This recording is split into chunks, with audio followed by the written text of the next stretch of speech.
الحمد لله رب العالمين وأصلي وأسلم على سيدنا محمد وعلى آله وأصحابه أجمعين ومن تبعهم بإحسان إلى يوم الدين. أما بعد، يا أيها الذين آمنوا اتقوا الله حق تقاته ولا تموتن إلا وأنتم مسلمون.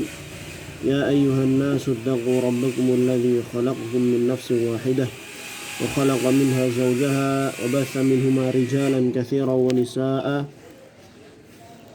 واتقوا الله الذي تساءلون به والأرحام إن الله كان عليكم رقيبا. أما بعد, kita lanjutkan pembahasan kita terhadap kitab Syekh Muhammad bin Abdul Wahhab, yaitu syarah kitab Thalathatul Usul, yang mana disyarah oleh salah satu cucu beliau yang bernama Syekh Muhammad ibn Ibrahim, mufti Saudi pertama, rahimahumullahu ta'ala. Setelah kita membahas bahwasanya muqaddimah, kita telah membahas muqaddimah dari kitab syarah Thalathatul Usul ini, dan bahwasannya ada 4 perkara yang diwajibkan atas seorang muslim. Ada 4 perkara yang diwajibkan atas seorang muslim, setiap muslim di dunia diwajibkan untuk mengamalkan 4 perkara. Beliau memulai dengan al-ilmu. Hal pertama yang wajib diketahui atau diamalkan oleh seorang muslim adalah al-ilmu, yaitu ilmu.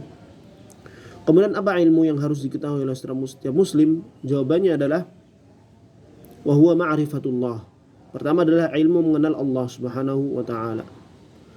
Ilmu mengenal Allah Subhanahu wa ta'ala.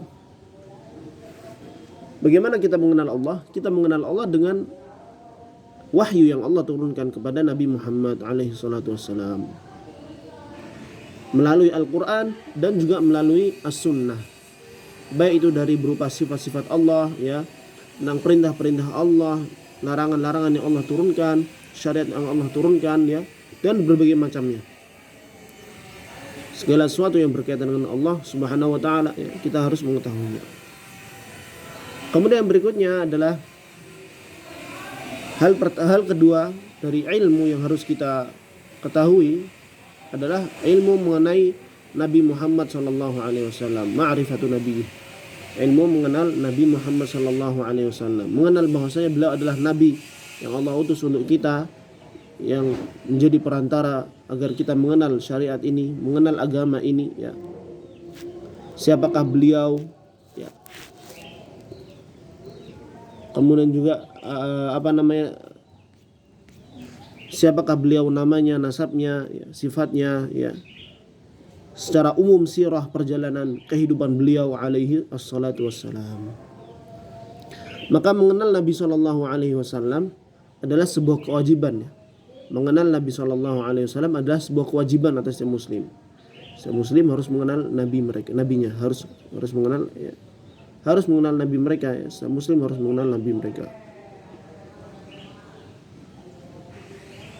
Kemudian berikutnya, hal ketiga yang harus diketahui dari ilmu, dari bab ilmu ini adalah wa ma'rifatu dinil Islam, mengenal agama Islam.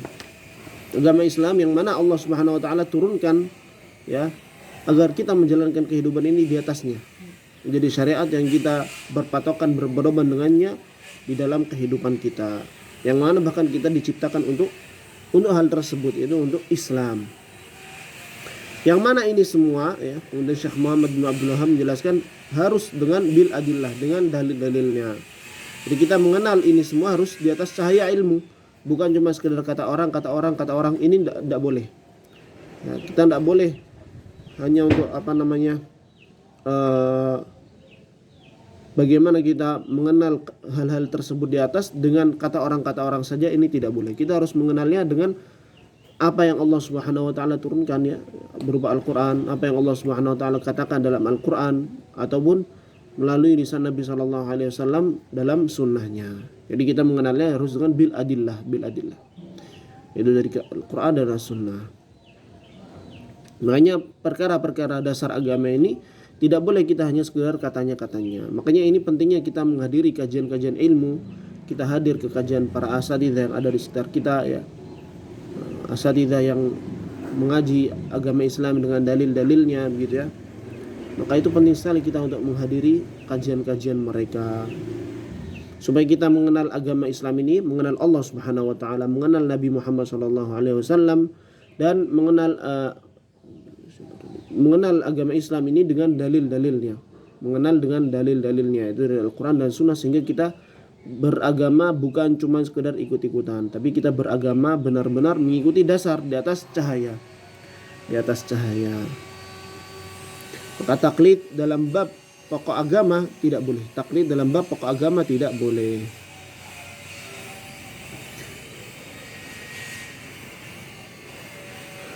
Makanya nanti di alam kubur ketika kita ditanya oleh Allah Subhanahu wa taala atau ditanya oleh para malaikat, ya, man rabbuk wa madinukum wa nabiyuk, para malaikat akan melanjutkan pertanyaannya, wa ma adraka bih, wa ma adraka bih.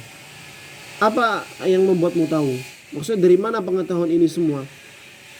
Maka seorang muslim, ya, kata Nabi SAW dalam hadisnya ini,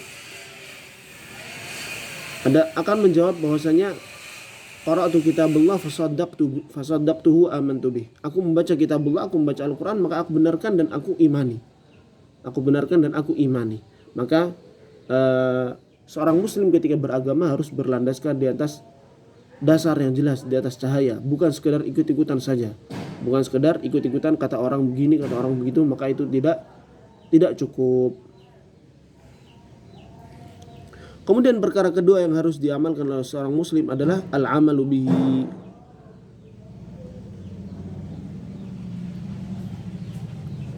Ya, al-amal. Itu mengamalkan. Setelah ia mengetahui ini semua, mengetahui siapa itu Allah Subhanahu wa taala, mengetahui siapa itu Nabi sallallahu alaihi wasallam, dan mengetahui agama Islam ini, maka yang dituntut atasnya adalah beramal. Karena amal ini adalah buah dari ilmu. Seorang bisa mengerjakan sesuatu karena ia telah mengilmuinya.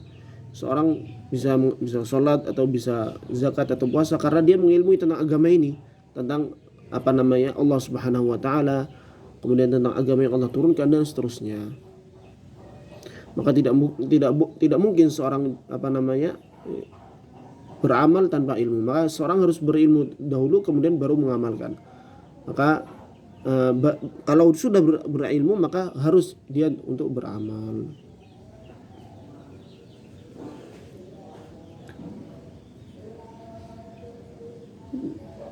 Dan penting ya bagi seorang yang mengilmui suatu hal, apalagi itu perkara yang wajib, untuk dia kerjakannya. Karena dosa yang dia terima bisa jadi lebih besar apabila dia tidak mengamalkan ilmu yang sudah dia tahu.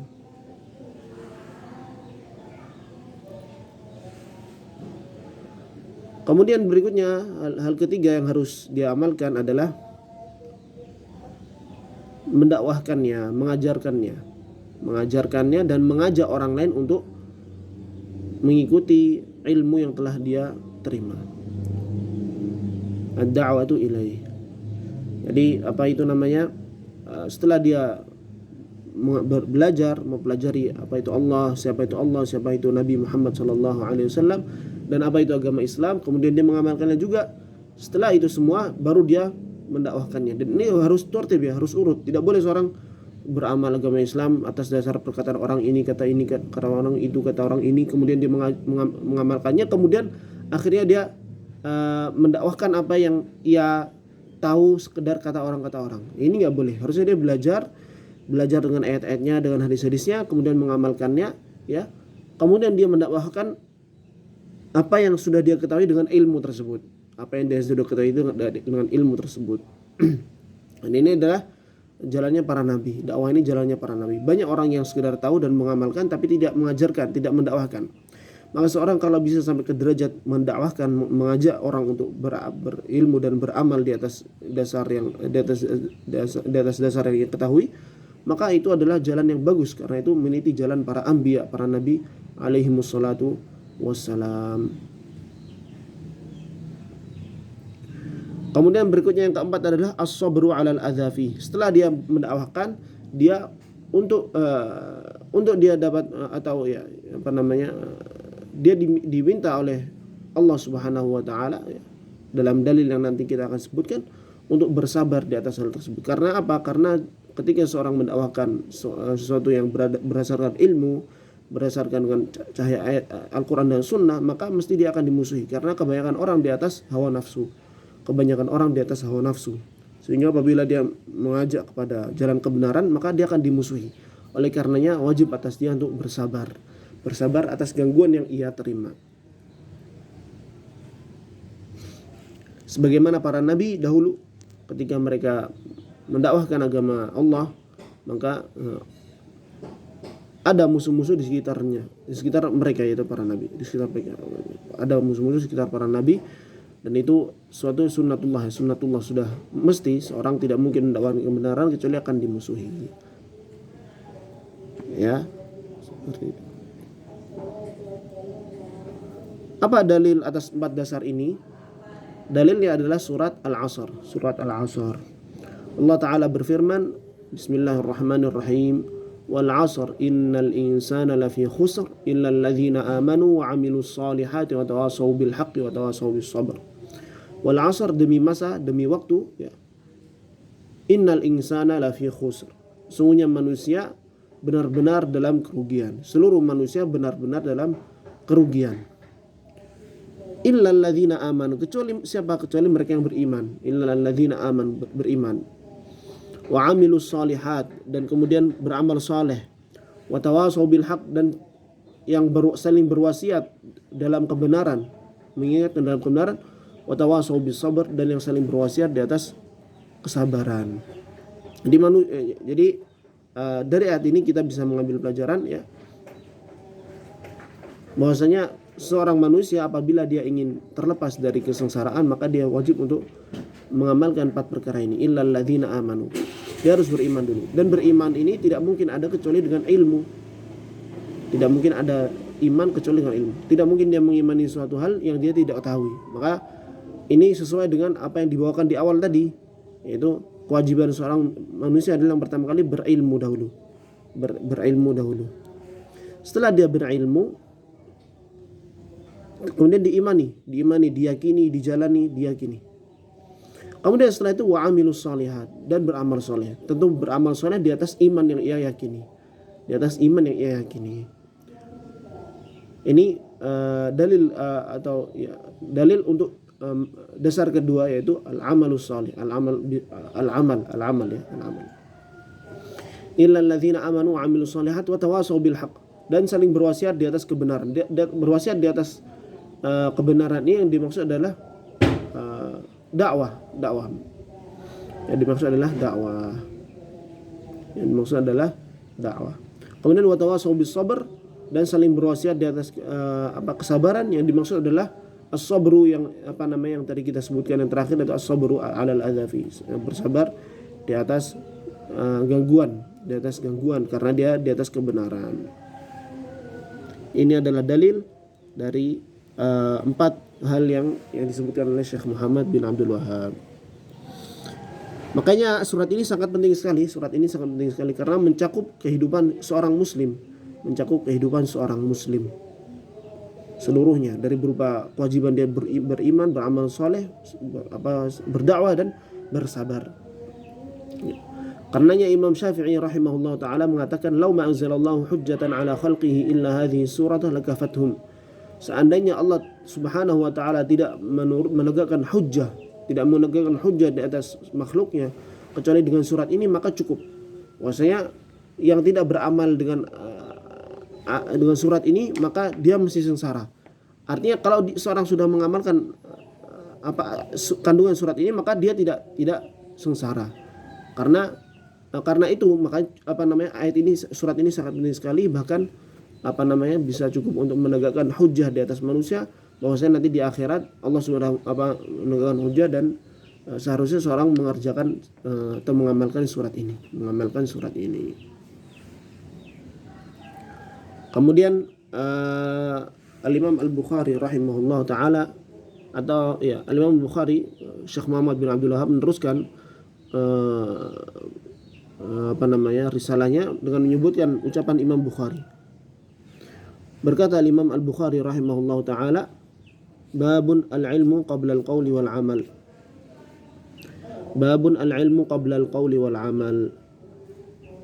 Imam Bukhari membawakan sebuah bab, yaitu al-ilmu, yang namanya ilmu harus sebelum qaul wal amal, sebelum berkata dan sebelum berbuat, sebelum berkata dan sebelum berbuat.